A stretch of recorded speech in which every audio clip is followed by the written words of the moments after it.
I want to delve once again, even just briefly, into the cult of Trump and the way that he maintains his vice grip on both his base and the media arm of the Republican Party in Fox News. So just a couple of scary statistics because I want you to start off the week horrified.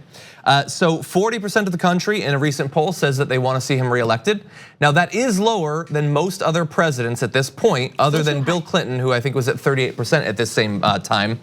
But that's 40%. I mean, how much more does he need to lock down to get reelected? So if you have any hopes that, oh, we're just gonna slide through this thing, no big deal, and maybe a big deal.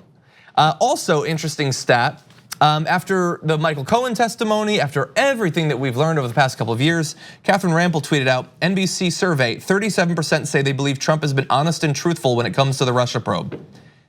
That's the craziest thing I've ever read.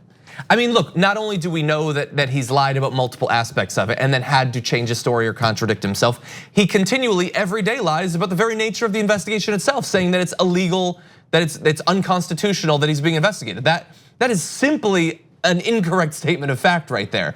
But people believe that in all of what he has said for 2 years about this investigation, he has never once lied about it. So again, vice grip on his base when it comes to this topic. So I'm sure they're gonna be very open-minded when the Mueller report comes out. If it does have something that looks bad for him, they're gonna absorb that and integrate it into their worldview. What's so fascinating is that he could actually tell the truth. And I don't think his base would be shaken at all. You mean if he said, yeah, it would be manipulated to, he did what he had to do, you know. Oh, 100%. So, I 100% agree, and it might, maybe we'll get to that point, we'll see.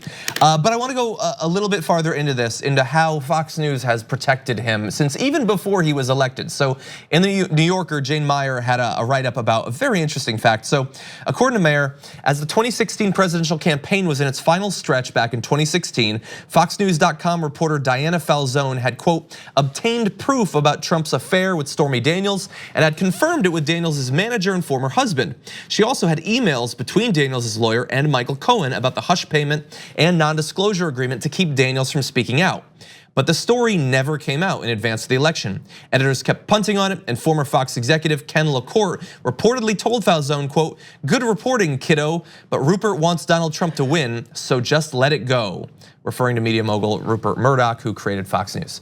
So they had a gigantic story that could have damaged, in an incredibly close election, his chances of winning, and they said, no, we're not gonna do it. And remember, this is just like a week or two after Tucker Carlson was like, we've never been told what to say, what to report on, except when an election is up for grabs.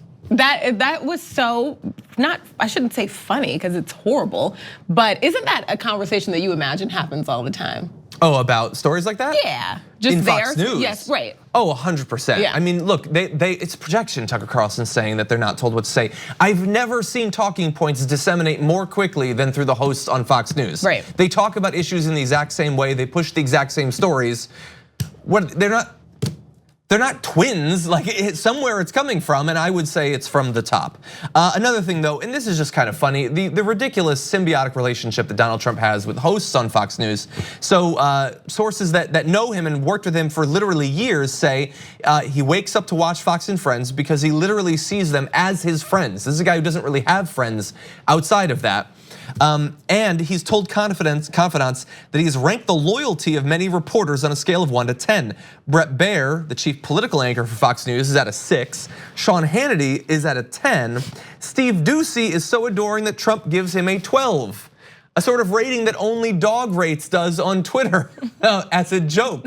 But Steve Doocy is so mindless in his devotion to Donald Trump that he has broken the scale. So if Steve Doocy has any belief anymore that he's a journalist, that he's a true part of media and not just a cheerleader for the most radical president of our lifetime and possibly several lifetimes before that, that should be gone. Just like with Sean Hannity, understand, Trump does not respect you at all. He cares only about your loyalty, Steve Doocy. If you ever contradict him, if you ever point out an inconvenient truth, it's done. There's your access, gone. All that you think you've built up could be gone in the snap of fingers. And honestly, not even if you do anything wrong, if the public perception against you changes, sorry. Yeah, it can all be over. Even super loyal people, like look what's happening at the border. You know, like you sign on to that mess and damage your entire reputation, and then you're disposable. Yeah. Yeah, and even for the people who live along the border, they could be the most hardcore rally-going Trump supporters in the world. And he will send in the military and take your land. I was gonna say, so, leave me my hat at least, come on. And you can walk to new property. Thank you very much for watching this clip from the Damage Report. If you liked it, don't forget to subscribe to this channel and ring the bell on YouTube to get notifications of our new videos. And of course, you can catch the full Damage Report live every weekday at 1 p.m. Eastern, 10 a.m. Pacific on TYT Network on YouTube TV.